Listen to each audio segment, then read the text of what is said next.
Howdy, y'all. Caleb here. This past weekend was the Lone Star GT here in my neck of the woods, and I had to try out a Thunderlizard list for this GT. With the points decreases on the Carnosaur and the Stegadons, I thought maybe it was time to try a Stegageddon once again. So, I'm gonna run through what my list is, what I was planning on doing with it, and how all 5 of my games went at the Lone Star GT. So, here is my list. It is Thunderlizard. I took Grand Strategy Overshadow, which is kill all the enemy's battle line and keep some of your battle line alive. The reason I did this is I've got a lot of battle line in this list. I've got 12 Aggrodons, I've got 3 Stegadons. All of those are battle lines, so I should be able to keep those alive. It's just a matter of killing other things. I didn't really have a good choice on another Grand Strategy. I'll talk about that here in a second, but Triumph's Inspired, never got to use that. I was at 1990 points, so not a big deal. Source Old Blood on Carnosaur is my general at the newly discounted price of 240 points. Command trait Vengeful Defender and artifact Arcane Tome. So with Vengeful Defender, I get a hero phase move for Source that are wholly within 12 of the Carnosaur, and as long as the Carnosaur is in my territory. Very good for movement on the board, for getting where you need to go, for if you need to Alpha Strike. Very good for that as well. So, has some tricks up his sleeve. Arcane Tome just gives me access to Mystic Shield, which I'm going to want to put on Aggrodons as I'm shooting them forward. My other hero is another monster, Skink Oracle on Troglodon. Not discounted, still at the original 270, but spell Heavenly Frenzy, so you can run and charge a unit. That kind of plays into my Aggrodons if I need to go aggro with those guys, or if I need to, get some extra movement out of a Stegadon or the Carnosaur. Heavenly Frenzy is pretty versatile for units that in general are pretty slow. All the Aggrodons and Stegadons are all moving 8. And so that's not quite very fast in today's Age of Sigmar, so Heavenly Frenzy helps them get where they need to go. I've got 12 Aggrodons in the list, and then 3 Stegadons, and all of that wraps up into 2 battle regiments for a 2-drop list. I'm kind of dropping them as the Carnosaur and the Aggrodons as one group, and the Troglodon and the Stegadons as another. My idea behind this was, well, take a bunch of monsters. That's of course number 1 goal. But I felt like these kind of paired well together. The Carnosaur goes well with the Aggrodons, being able to Vengeful Defender him, but also the most useful ability on his War Scroll for the Carnosaur is being able to use the same command twice, and the second one is free. And so I use that a lot in this tournament. Generally, what I would do is I would try to be using it on 2 Stegadons. So keep 2 Stegadons within range of the Carnosaur so that you can all-out attack them in the shooting phase, the Stegadons. But then also, if you're attacking with the Lancers, the Aggrodon Lancers, to have the Carnosaur ready to support them in combat, either with all-out attack or all-out defense, depending on what you're doing. So, he fought a couple times for me in the tournament, but not really all that often, to be honest. So, the next hero, though, but the Troglodon, its role is really there to keep things alive, to debuff and to keep things alive. Troglodon has an aura of -1 to hit, and it can be extended out to 12 inches as a monster's action. So this will help the Stegadons keep them alive longer. It'll also help the Aggrodons if I get alpha charged, then this will help, in general, keep my entire army alive. After these 5 games, I would say the Troglodon was probably my MVP of this list. Just slamming it right in the middle of the field, right where all the action's happening, getting a big that -1 to hit debuff on the entire enemy's army was critical. It was really good for doing that. I didn't end up using Heavenly Frenzy all that much, but I think maybe 1 or 2 times I did use it, it was pretty critical. That was nice to have. Kind of same with Vengeful Defender. I didn't use it as much as I would have thought I would need it for, because I was low enough drop that I ended up being able to determine priority on a lot of these matches. So it's still useful. I still don't want to leave home without it because the couple of times you do use it, it just comes in clutch. So this is 131 wounds, which I feel like is quite a few wounds for a Thunderlizard list. And so it was kind of fun. Here's my my planned strategy. So it sounds weird, but I wanted to screen my Agrodons with Stegadons. Normally, that's not exactly how Age of Sigmar works. You don't screen your big monsters, or you don't screen your battle line with big monsters. But in this case, that's kind of what I wanted to do. I wanted to push my Stegadons forward and then kind of have a reactionary force of the Agrodons. You know, as they come into the Stegadons, hopefully they don't kill them, and then I can answer with my Agrodons and go attack what what they've left exposed. Obviously, it's not a great screening tool. You can see, there are large gaps that can be taken advantage of, but if they want to come into that, my Troglodon is going to be able to debuff them. The Stegadons are going to have monstrous actions, and then the Agrodons will still get to fight. So you can see two different games. I kind of lined up this same way with the Stegadons as screens. That was kind of what I was trying to do. And it seemed to work pretty good for the times that I got it off. So that was my strategy. Send the Stegadons forward, capture objectives, and then answer with the Agrodons as needed. All right, game one. Game one, I'm playing against Dillon. Dillon is playing Sylvaneth, and you can see his list here. It's in Heartwood. He's got some pretty big heroes here. He's got the new Belthanos, the big bug rider guy, and then we've got Drycha and Spirit of Durthu, a couple little foot heroes, a few battle line, and then a big block of 6 Kurnoth hunters with great swords. All wrapped up into a battle regiment and a warlord battalion at 1990. So he was higher drops than me. I knew I was going to get to go first on this, or I was going to get to determine priority on this. And I knew the big threats I was looking at was the Belthanos, Durthu, and those hunters. Those are those 3 big threats I need to worry about. With Sylvaneth, they're gonna hit you. They're gonna strike and fade. And so you got to be able to get into them and cause multiple combats so that they can't just hit you and escape out. So we're playing Geomantic Pulse, and we'll go to the deployment here. Here's our deployment, and you can see I screened out with my Stegadons, but I really didn't have enough room to screen out this other unit here. And so they're the ones that are going to be the sacrificial Agrodons. If he wants to go into them, I feel like they can hold their own. They're within range of the Carnosaur. So hopefully they can withstand whatever attack he's coming. I didn't know if he's coming with Belthanos or the Hunters. He did have a piece of terrain here that he could come into if he wanted to. But I knew he was going to get to go first, or he's going to have to go first, and then I'll be able to answer. Let's see what other picture we got. So Belthanos on his turn, Belthanos does crash down this way, and just doing the run and charge, auto-commanded that run and charge, and got within 9 of my Agrodons. So I was able to redeploy the Agrodons, and I rolled like a 6. So I just backed him all the way up to the back of the board, and now his charge was really far. I think he was going to have to roll 12. But he was within 9 of the Stegadon, and so on the charge, he ended up rolling high enough to get into the Stegadon, but not high enough to get into the Agrodons.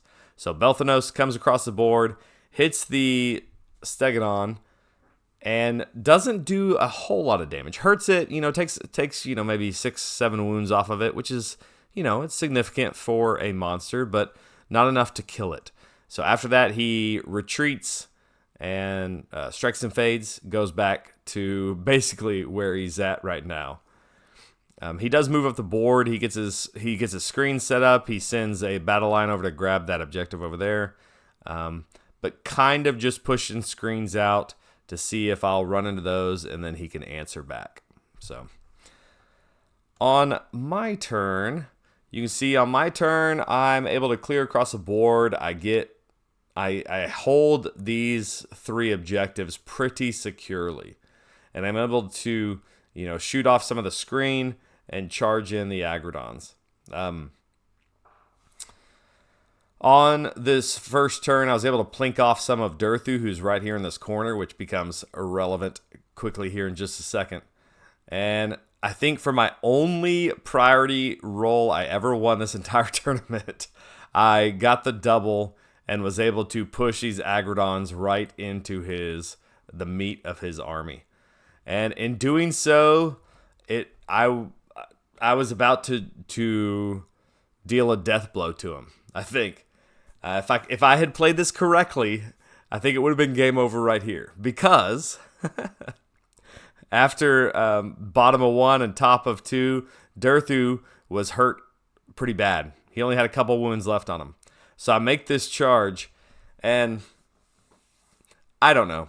I don't know what was going on in my head. I knew Durthu had a fight last monster's action, and yet I still got these guys within 3 inches of Durthu. I don't know why. It wasn't necessary. They could have lined up back here and then piled in and done the last few wounds onto Durthu. But for some reason, just wasn't really playing tight Warhammer. And I charged in and placed those guys within 3 inches of Durthu. And Durthu stomped him to fight last. And now the hunters got to swing. Durthu got to swing. Even his 2 small heroes right here got to swing in the Agrodons. They didn't fully kill him off. Durthu was pretty bracketed at that point, but the hunters did a lot of damage, and the heroes did a couple damage too. And it did enough to where my charge on my double turn here was wholly ineffective. I just really, really disappointed in myself in doing that when there was absolutely no reason. In fact, his foot heroes right there were on the front line. Like, they were behind the screens. I had cleared those screens. I was into them now. I would have killed one of those. I probably would have killed Durthu. I would have killed his spellcasting savant hero for his grand strategy. And I would have done at least a little bit of damage to the hunters, which would have been, the goal here. So I went from something that I think would have put the nail in the coffin for Sylvaneth to I've just lost my Agrodon unit, and now it's his turn to fully answer back. So he just really disappointed. One of those things that you just keep kicking yourself about. Why did I do that? I know better than that. He retreats Durthu, who had survived on like 1 wound, back to start healing up. He retreats his spellcasting savant back and ends up clearing the Agrodons in his turn. Not a whole lot happens the rest of this game, if I'm being honest. Here's a little bit later. He teleports Belthanos around, takes out a Stegadon eventually. But since we're playing Geomantic Pulse, the Pulse is working from the B side and is heading this way. And I hold these 3 objectives for most of the rest of the game.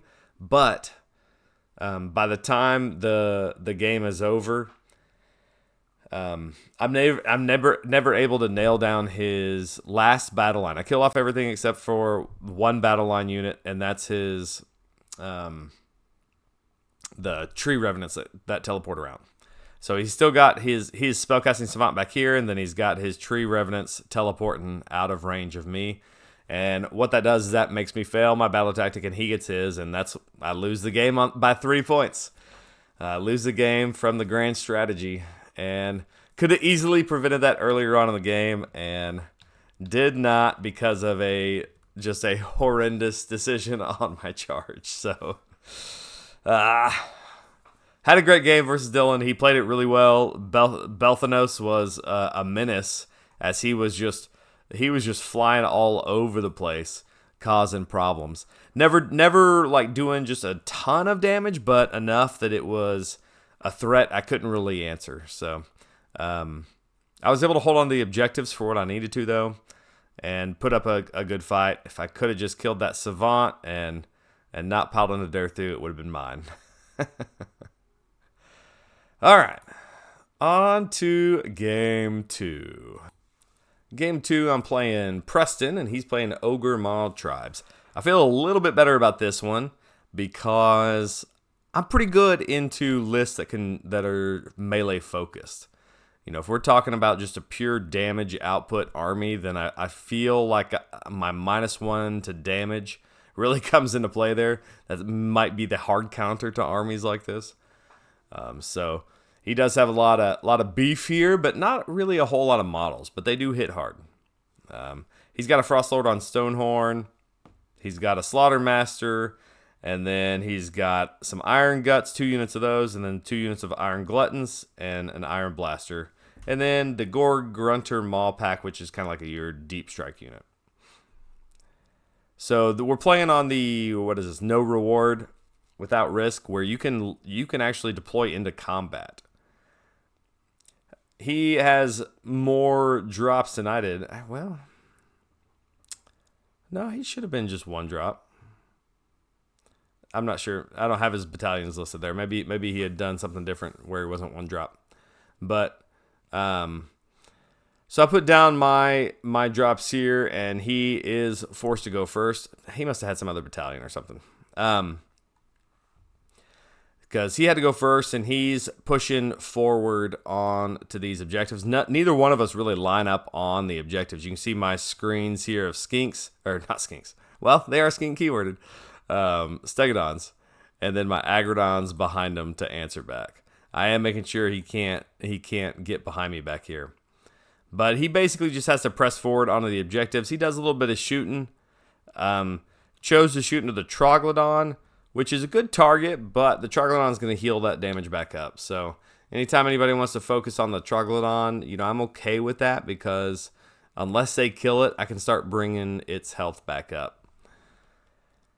So he pushes forward on into the field, and then on my turn I get to answer back, and I'm able to shoot off quite a some of these backline Iron Guts, and then take on the Gluttons with my Stegadons. All I do is charge my Stegadons in to deal with those Gluttons. If they don't kill them, I'm okay with that, because I'm going to be able to counter charge with my Agrodons later. He never really fully committed the Stonehorn in the first turn. I thought maybe he would. I've seen that done before, but was kind of holding him back to answer my threats. On his turn, he does. He swings that Stonehorn back around here and takes out that Stegadon, but doesn't really have an answer here to the middle of these 2 Stegadons. His Iron Blaster's there. This one guy here, I think, rallied 1 guy back up, and then he's going to try to bring in these fellas to work on the Stegadons. But it's just not quite enough once I've cleared what I did in turn 1 to really deal with the amount of beef that I have on the objective. I've got 20 wounds there, and that was kind of, their trick before our book came out, and now the Stegadons just do it a little bit better than they do. So once he gets trapped into combat there with the Stegadon, I'm able to answer with my Agrodons and push in here. I don't kill that Stonehorn on the first turn I charge in, but I am able to grind him down quite a bit. I keep this Troglodon to where he's debuffing everything that he's still got in combat, and just kind of back there hanging out, making sure everything he's got's on -1 to hit. I'm able to charge everything else in up here and clear off the rest of his army, and then over the next turn or 2, we end up killing off the Stonehorn. So it turned out to be a pretty lopsided game, it felt like, even though, I don't think I ever got a double turn. We went back and forth, but my shooting and then my melee was just a little bit too much for how many models he had brought to the table. But fun game. We got to smash it up in a bunch of melee right there in the middle of the table. That's always fun. All right, game 3. Game 3, we're going up against my buddy Kit Reich. He's one of the best painters I've ever seen in my entire life. His models are just absolutely stunning. He's playing Soulblight Gravelords. Anytime you get to play Kit, it's just a joy to look at his models, but also, what a nice guy. Kit's always fun to play against. So he's playing Soulblight Gravelords, Legion of Blood. He's got Neferata, a Vampire Lord, and Necromancer, and a Vampire Lord on Zombie Dragon. So The big thing about this list is that Neferata and Vampire Lord on Zombie Dragon are pretty much always going to be ethereal. They're going to be on a 3-up ethereal save pretty much all the time. So that makes them a very difficult thing to deal with because my list doesn't really have any mortal wounds. Actually, well, the only mortal wounds I have is the Troglodon shooting, which is not very good. So all my -2 rend is wasted. But maybe if I can get some Stegadons into the Zombie Dragon, then you know what? Joke's on you. I only have -1 rend on Stegadons. So ethereal, maybe it's not as big a deal there. He does have some Black Knights, which are just kind of like fast screens. He's got some Dire Wolves and some Deadwalker Zombies, along with the Corpse Cart and 20 Graveguard, wrapped up into a battle regiment. So, all right. So, let's go to the first picture here. So there's our deployment. You can see I'm screening with my Stegadons here and creating just a wall of don't come near me, please. Hopefully I can counteract with this. I am a little worried about his grave sites, but he played them a little bit conservatively over here on his side of the table. And there may have been one over here somewhere. So I'm not too worried about him popping up and making a charge. But if he does decide to send like the Zombie Dragon or something, the Stegadons are there to take that. So he moves up, basically pushes forward to the objective, or to the middle of the board, gets all his buffs up on all his stuff, does a bunch of spell casting, and kind of takes control of the board, keeps me off of his objectives this first turn. As the battle progresses, we do have some combat here in the middle. Basically, I kill off some wolves, I kill off some skeleton or some zombies, and he pops up his Grave Guard, which are going to end up doing some good work over here to the Agrodons. What the battle basically came down to was that I was able to sneak this Stegadon on just barely by like a millimeter onto that objective one turn to steal that one. And then I was able to do the same with this Stegadon onto that objective one turn to steal that one. And he was never quite able to push towards my side as easily as these Stegadons were, because if he only has a Zombie Dragon on this one, I can take it with that one Stegadon. And so that made the difference in the game right there. His battle line wasn't really able to stand up to the Agrodons very well, but Neferata was able to get into them, and then I couldn't do anything to her. And the Zombie Dragon was able to push forward and engage the Agrodons later, and I couldn't really do much to them. So, when at one point I did send in the Agrodons all after the Zombie Lord or the Vampire Lord on Zombie Dragon, and I thought I had him. He was down to 1 wound, and he had to make 18 ethereal 3-up saves, and made every single one. So that was crazy. Sometimes, statistically that shouldn't happen, but it did. And so that made the game quite a bit more interesting. And it was a really, really close game, a lot of fun.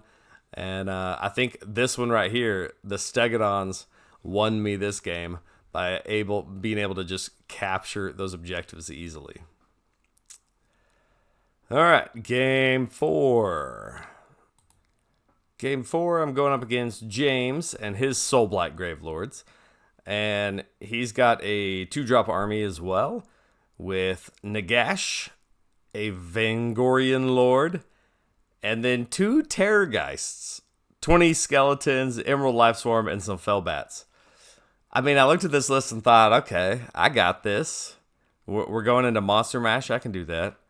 But man, I had no answer for Nagash, dude. Nagash just tore me up this game. Terrorgeist, it was an interesting comparison between Terrorgeist and Stegadons. because they're pointed about the same, and they kind of have that same role of battle line in a certain sub-faction. Let me tell you, they did pretty good. They did pretty good here, and my Stegadon's not quite as good. So here's deployment. I mean, this looks crazy. This looks crazy. I did have priority, and I thought about just giving it to, or taking it, but it was gonna be like a really long charge here for me to get my Agrodons in. I wanted to play a little bit more conservatively, and I felt like I was going to be able to hold objectives long enough that it wouldn't matter, because he has so few units that I thought, I'll just control the board. I don't need to go alpha. I don't need to go aggressive. I'm just going to control the board and then take on things that I need to with Agrodons. What ended up happening is he summons the unit of skeletons here, and he basically just pushes up just barely. This guy goes and taps here, and he holds one, holds two, holds more because we don't deploy on objectives. And that gets him up by 1 point from what we'd be here in a little bit. But on my first turn, I try to plink off some damage off of this Terrorgeist, and I think in retrospect, I should have put more of the damage into this screen of skeletons. I had gotten it down about halfway, like the 20 skeletons. I'd probably killed 10 of them just from some of the shooting. And then I charged in this one Stegadon, thinking maybe I should be able to clear off the rest of those guys. But he was able to resurrect some at the end of movement, which I think he rolled really good and got most of them back, which was very disappointing. And so then my Stegadon goes in, and my Stegadon absolutely, completely whiffed.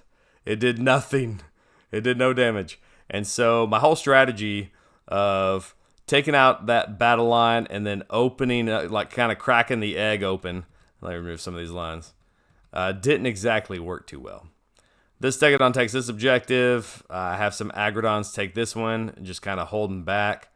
And so at that point, I'm down by 1 point. That's okay. I feel like I can make it up.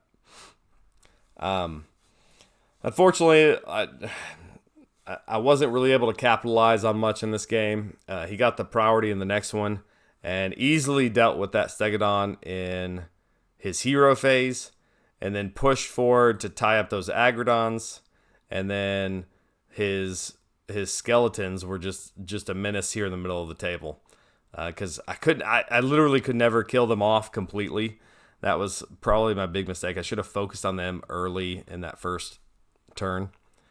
But he wheels basically his entire army to this objective and gets both of the Agrodons tied up at some point. And my Stegadons were over here. They were able to hold this objective the whole time. My Troglodon was here in the middle and causing debuffs. But because he was able to keep the priority in his turn, my Agrodons were constantly at -2 attacks, both units. They were at -1 to hit, and there may have been like a -1 to wound or something in there somewhere. But they were incredibly debuffed. And so they were very ineffective at doing damage. I killed off one Terrorgeist. Maybe I think I may have almost killed off the other one, but he started healing back up. He had like 1 or 2 wounds left, maybe. I was never really able to do much to Nagash. Don't have enough rend or mortal wounds to deal with him. But in the end, it came down. I was not able to score enough objectives by the time, or battle tactics by the time my Agrodons got tied up here, and could never get the source one just because I'd never got the right priority I needed to get the source one while they were still in combat. And ended up losing that game. It was probably I don't remember exactly what the score was, but it was close. I scored a lot of points in the game, but definitely a disappointing one. I feel like I should have been able to score those objectives and play that game, play the board a little bit better than I did on that one. All right, game 5. Game 5, we're playing another Death Army. So this makes 3 Death Armies in a row. This one we're playing, what is this, Power Flux. And this one is going to be like a Achilles heel to my army. I knew this was one of the battle plans coming into the GT, but I still thought I could play around it. So in this one, you get an extra point for having an Antorian Locust, the like little foot wizards in your army. So as long as they're on one of the active objectives, you get 1 extra point. I thought I could counteract that by just killing their wizards. You get a point if you kill a wizard. As it turns out, that's going to lose me the game. So OBR and Petrifex Elite, he's got Spellcasting Savant, as everyone does. And his heroes are Catacross and a Soul Mason. Only 2 heroes in OBR unit, OBR list. And one of them being Catacross. So he's found a way to still fit Catacross in by taking just a Soul Mason to go along with him. Soul Mason does have Blizzard. And then we've got some battle line of a reinforced unit of Immortus Guard, 2 units of Stalkers, and then 1 unit of Death Riders, followed up by some Morghast Harbingers, and then Suffocating Gravetide. All at 2,000 points in a 1-drop army. So I think that was a 1-drop army, right? Yeah, because he beat me out priority here, and so I was going to go first. I think this was the only one I had to go first on. Let's look at deployment here. So here's deployment. He put down first, and you can see he's got his Stalkers over here. He's got his main force behind this big building on his objective. Morghast, and then the Death Rider, the horses. And so after he deployed, since he's 1-drop, it is kind of nice being able to counter deploy against somebody, because I could easily see I should be able to get to those horses with Vengeful Defender. And I feel like if I can take out those horses, he's not going to have near as much board presence, and that denies one of his battle tactics, because OBR has a battle tactic for the horses. And so I line up my Agrodons on the edge of deployment, and they should be able to get here. I think when I measured it, it's like it'll be a 7-inch charge. They have +1, so I should be able to make that. I know his Stalkers are over here, but I'm going to just try to body this objective all game if it ever gets switched to this objectives, because the way it plays, either A's or B's are active, and whoever goes second gets to choose that. So I have that set up. These are my counter these are my counter chargers. They can either go left or right, depending on how the board progresses, and we'll go from there. So turn 1, I do Vengeful Defender these guys. And in hindsight, I probably should have deployed my Troglodyte closer to give them Heavenly Frenzy, but wasn't quite close enough. So my question was, I can get within 7 of them. They will 100% redeploy. So do I bet on a 1 or 2 on a redeploy, or do I just stay out of 9 inches? So I stayed outside of 9, and now I need to roll an 8 on the charge. And, obviously I'll re-roll that. And turns out I end up missing that one. So I think if maybe I had made that, I think it really would have helped out a lot in this game, because it would have taken away one of his units early on. So I missed that. That leaves the Agrodons out there floating, kind of doing nothing. My Stegadons do move up. I grab one objective here. I basically just screen with the other guy and move the Troglodon up here to the middle to affect, onto his objective if we ever get there. I did some shooting into the Stalkers, but really, what's the point of shooting OBR if you don't kill a unit? Because they're going to bring it back. And so, yeah, any damage I do in shooting, it isn't enough to wipe one of those units of Stalkers, and he just brings them right back. So turn 1, I just kind of, basically I move up the board. He does get priority, and he ends up giving me the double turn, but that's so he doesn't have to, so that I won't activate these, so he can keep his own activated. Well, at this point, I see an opportunity. I think I can take his objective and make back that extra point, because in his turn, he's able to score 1 point with his Antorian Locust, and I know I'm going to be down 1 point every single turn because I don't have an Antorian Locust. So I can't just sit back and go easy. I can't shoot his Antorian Locust. It's covered by the Immortus Guard. And so I know I have to be hyper aggressive if I want to kill his Antorian Locust or capture his objective to make back up those points. So I decide to be hyper aggressive. I don't think I have any pictures of it, but this unit of Agrodons, which was here, and my other unit of Agrodons, Vengeful Defender, along with my Carnosaur. And I do a battle tactic where I'm going to charge Hero and Battle Line, and I actually send my Troglodon around this side to go charge it in too. Put Heavenly Frenzy on it so it can make sure and get in. So I charge my Troglodon and 12 Agrodons into Catacross, his horses, and his Immortus Guard, and the Soul Mason. I think the Morghast were behind it all. And I'm able to take his objective, but we basically just grind at each other for a while. The Troglodon is debuffing him. All his stuff is -1 to wound, and that's debuffing me.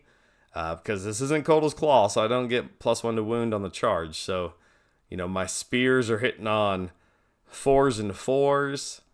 The mounts are 3s and 4s. All that kind of starts adding up and to where you're not doing very much damage. Immortus Guard are just incredibly tough. I'm wearing them down, but not quite fast enough. So I do score his objective. On his turn, he's not able to clear everything from his objective, but he's able to get it back. I think he blizzarded off one unit of Agrodons, which really hurt because I felt like they would have been able to survive longer if it weren't for the blizzard.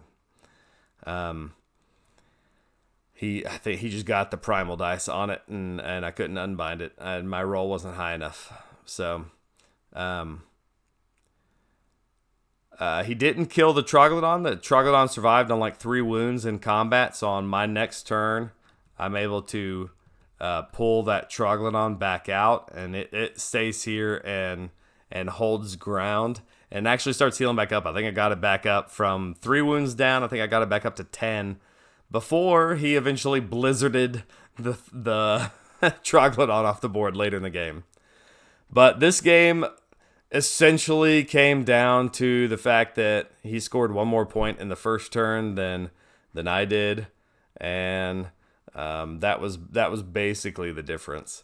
By the time the game was over, I think we both would have gotten our grand strategies, but he had me on just a few points there from the Antorian Locust.